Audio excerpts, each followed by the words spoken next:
Students, vernier caliper पर हमने बात की थी, एक प्रॉब्लम सॉल्व किया था, डायमीटर फाइंड किया था एक सिलेंडर का। अब हम दूसरी जो हमारे पास स्क्रू गेज है, इसको भी लेंथ मेजरमेंट के लिए हम यूज करते हैं इस इंस्ट्रूमेंट को। और ये वर्नियर कैलिपर से इसका जो लीस्ट काउंट है, देखिए उसका अगर दोनों का हम कंपेयर कर लें, वर्नियर कैलिपर का और स्क्रू गेज का। सो वर्नियर कैलिपर का लीस्ट काउंट हमारे पास मिलीमीटर स्केल पर अगर हम देखें वर्नियर कैलिपर्स का वीसी, यहाँ पर हम वर्नियर कैलिपर्स को शो कर रहे हैं, वीसी का वो था 0.1 मिलीमीटर्स। और जो हमारे पास स्क्रू गेज का है, माइक्रोमीटर स्क्रू गेज का, वो है 0.01 मिलीमीटर्स। यानी इसका जो लीस्ट काउंट है, देखें इन दोनों में फर्क है।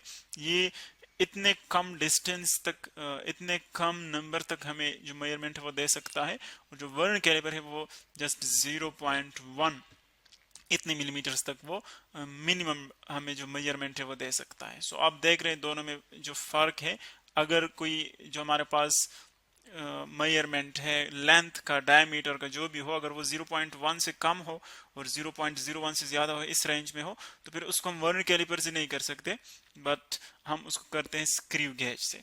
सो यहाँ पर हम यूज करेंगे इसी स्क्रू गेज को।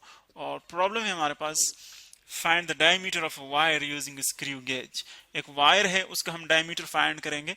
देखें, वायर, आप जो भी वायर यूज करते हैं वो एक्चुअली जो बिल्कुल बारीक होते हैं, इस तरह के हेयर होते हैं, बाल होते हैं, देखिए बिल्कुल उसी तरह हम बना सकते हैं।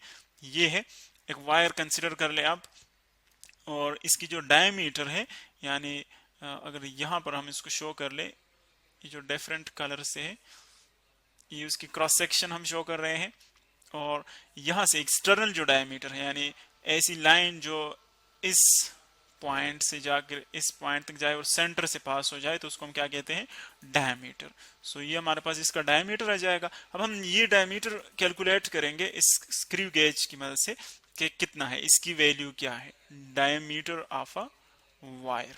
इसकी वैल्यू हम फाइंड करेंगे, कैलकुलेट करेंगे, डायमीटर ऑफ अ वायर। ये हमारा टॉपिक है। और अगर आप देखें, इसी वायर को हमने इस क्रॉस सेक्शन की मदद से, ये जो या ये फेस आप कंसिडर कर सकते हैं, या आप ये फेस कंसिडर कर सकते हैं। हमने जस्ट ये एक फेस दिखाया हुआ है, या आप इसको यहां से देखे तब भी आपको इस तरह नजर आएगा ये वायर, आप इसको यहां से देखे तब भी आपको इस तरह नजर आएगा। यानी अगर आप इसको इस साइड से देख रहे हैं, क्रॉस सेक्शन की तरफ से, तो फिर आपको ये वायर इस तरह नजर आएगा। तो इसका जो डायमीटर है वो यहाँ पर हम एक अलग कलर से शो कर रहे हैं, यहां से लेकर यहां तक ये डायमीटर है इसका, ये हम कैलकुलेट करेंगे कि ये कितना है, इसकी वैल्यू क्या है। सो फर्स्ट ऑफ ऑल जो इंट्रोडक्शन है स्क्रू गेज का वो हम पढ़ चुके हैं। इसके जो मेन पार्ट्स है वो हम पढ़ चुके हैं। अगर हम इसको रिवाइज कर ले, जो मेन पार्ट्स है, देखिए ये हमारे पास, इसको हम इस पार्ट को स्टड कहते हैं या इसको एनविल भी कहते हैं। इसी तरह जो नेक्स्ट हमारे पास है ये वाला, जिसको मूव करते हैं किसी बॉडी के ऊपर, उसको हम स्पाइंडल कहते हैं, स्पाइंडल। और ये जो स्केल आपको नजर आ रहा है, जो लीनियर स्केल है, इसको हम कहते हैं मैन स्केल, मैन स्केल। और ये जो सर्कुलर आपको नजर आ रहा है, जो इसके बॉडी के ऊपर है, ये जो स्केल आपको नजर आ रहा है, इसको हम कहते हैं सर्कुलर स्केल, सर्कुलर स्केल। और इसके जो मेन पार्ट से अब हम जो यूज करेंगे, देखें जो मेन स्केल पर आपको नजर आ रहा है, इस पर हमारे पास 100 भी होते हैं डिविजन्स और 50 भी होते हैं, मुख्तलिफ किस्म के स्क्रू गेजेस होते हैं। और जो आपको मेन स्केल नजर आ रहा है, मेन स्केल के ऊपर जो स्केल हम यूज कर रहे हैं वो मिलीमीटर्स का है। देखिए आप देख रहे हैं कि हम इसको मिलीमीटर में जो है वो फाइंड आउट करते हैं, मिलीमीटर में इसकी जो मेजरमेंट हम करते हैं। सो अगर आप देखें, अब हम इसकी मेजरमेंट किस तरह करेंगे, ये वायर हमने इन दोनों के दरमियान रख लिया, ये स्टड इसके ऊपर हम टाइट कर, स्पाइंडल टाइट कर लेते हैं इसके ऊपर। ये जो आपको यू शेप इसका पार्ट नजर आ रहा है, इसको हम कहते हैं फ्रेम, फ्रेम है ये स्क्रू गेज का। अब हम मेजरमेंट किस तरह करेंगे, फर्स्ट ऑफ ऑल आप जीरो एरर देखेंगे कि जो हम स्क्रू गेज यूज कर रहे हैं उसमें जीरो एरर है कि नहीं। अगर जीरो एरर हो, जीरो एरर का मतलब ये है कि जो इस वर्नियर स्केल का जो जीरो है, वर्नियर स्केल का जीरो, देखिए यहाँ पर आपको 15, 20, 25, 30 नजर आ रहा है, लेकिन इसके जो अपोजिट साइड है उस पर जीरो होगा। इसको हम इस तरह जो है रोटेट कर सकते हैं। जो जीरो हो, अगर वो यानी आप इस स्पाइंडल को और स्टड को आपस में मिलाए, तो अगर जीरो जो है इस लाइन से कोइंसाइड नहीं कर रहा, इसको हम कहते हैं डेटम लाइन। डेटम लाइन अगर वो इससे कोइंसाइड नहीं कर रहा तो इसका मतलब है कि इसमें जीरो एरर है, यानी बिल्कुल वो इसके सामने ना हो तो फिर उसमें जीरो एरर होगा, और अगर इसके सामने हो तो फिर उसमें जीरो एरर नहीं होगा। अगर जीरो जो है वो इस लाइन से ऊपर आ रहा है, यानी ये लाइन है, अगर जीरो इससे अबाव इस रीजन में कहीं आ रहा है, इस लाइन से ऊपर, तो फिर हमारे पास होगा positive zero error, positive zero error, और जितना जीरो एरर हो वो हम मेजरमेंट से सब्ट्रैक्ट करेंगे। और अगर इस लाइन से नीचे जीरो आ जाए तो फिर वो हमारे पास होगा नेगेटिव नेगेटिव जीरो एरर, और वो हम मेजरमेंट में लास्ट में फिर रिजल्ट के साथ ऐड करेंगे। सो ये पहले आपने रख लिया। देखें, अब हम देखेंगे ये जो वायर आपने रख लिया इन दोनों के दरमियान, अब हम मेजरमेंट स्टार्ट करते हैं। मेजरमेंट किस तरह स्टार्ट करेंगे? सपोज करते हैं हम जीरो एरर इसमें नहीं है, सो अगर जीरो एरर नहीं है तो हम डायरेक्टली स्टार्ट करते हैं।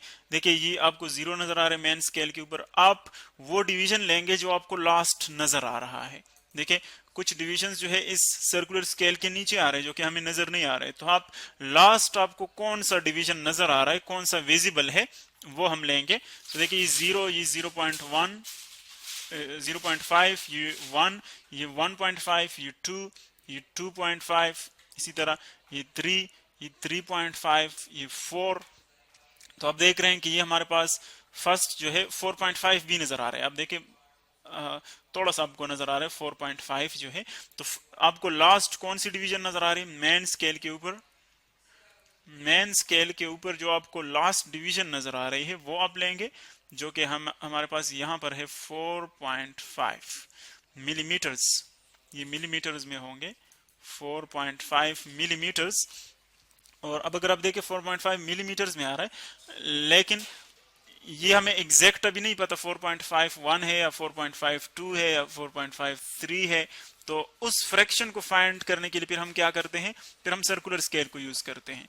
अब आप सर्कुलर स्केल का वो मार्क लेंगे जो कि इस डेटम लाइन के सामने हो। ये जो लाइन हमने ड्रॉ की है मेन स्केल के ऊपर, जो सीधी लाइन है, इसको हम डेटम लाइन कहते हैं। वो मार्क ले ले सर्कुलर स्केल का जो इसके बिल्कुल सामने हो, इस डेटम लाइन के सामने हो। तो आप देख रहे हैं कि ये हमारे पास है 20 और ये है 25। तो जो डेटम लाइन है वो 20 और 25 के दरमियान है। सो आप गिन लेंगे इसको। देखिए 20 और 25 के दरमियान 5 मार्क्स हैं, तो आप देखेंगे कि 21 इसके सामने आ रहा है, या 22, या 23, या 24। सो आप देख रहे हैं बिल्कुल मिडल पर है। और ये हम लेट्स सपोज हम लेते हैं ये 22 है, जो सर्कुलर स्केल की जो हमारे पास रीडिंग है सर्कुलर स्केल की वो क्या है? 22। ये आप एग्जैक्ट रीडिंग लेंगे कि कितनी है जो डेटम लाइन के सामने है। सो सर्कुलर स्केल पर हमने देख ली कि ये लेट्स सपोज हमारे पास है 22। सो इस 22 को फिर आप क्या करेंगे? लीस्ट काउंट से मल्टीप्लाई करेंगे, और इसका जो लीस्ट काउंट है वो है 0.01। इस 22 से मल्टीप्लाई कर ले इसको, सो ये बन जाएगा 0.01 मल्टीप्लाई बाय 22, 0.01 मल्टीप्लाई बाय 22, सो ये आ जाएगा 0.22, 0.22। अब ये जो रीडिंग आ गई एक्चुअली हमारे पास वो फ्रैक्शन आ गया कि लास्ट 4.5 के बाद कौन सा फ्रैक्शन हम इसके साथ ऐड करेंगे।